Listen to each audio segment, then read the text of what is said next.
लोटिया पर महाकाल के लोगो लगावाला भौजी लोटिया पर और कट जाई कठिन डगरिया भौजी थाकी न तोहर शरीरिया तनी ध्यान द हमारा ई बतिया पर श्री बदानी के नाम लिखवाला भौजी लोटिया पर महाकाल के लोगो लगावाला भौजी लोटिया पर।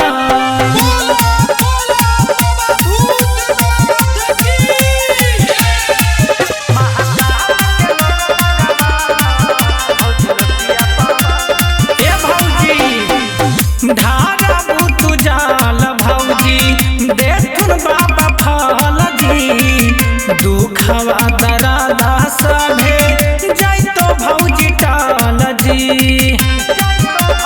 ए भौजी धारा बुतु जाल भौजी देखुन बाबा फल जी दुखवा दरादा सभे जैतो भौजी टाल जी।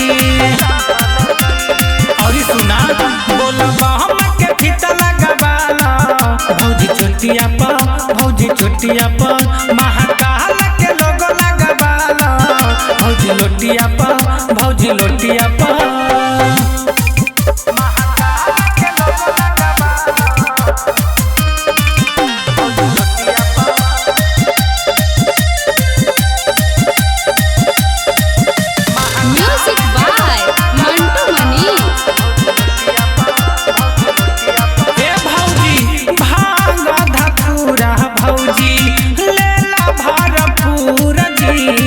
बाबा के नागरी ना हाको भौजी दूर जी।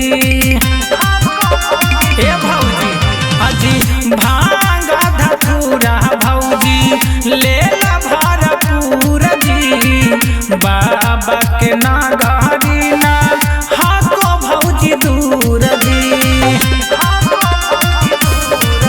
बाबा बैजू के नाम लिखवाला बेलपतिया पर महाकाल के लोगो लगावाला भौजी लोटिया पर।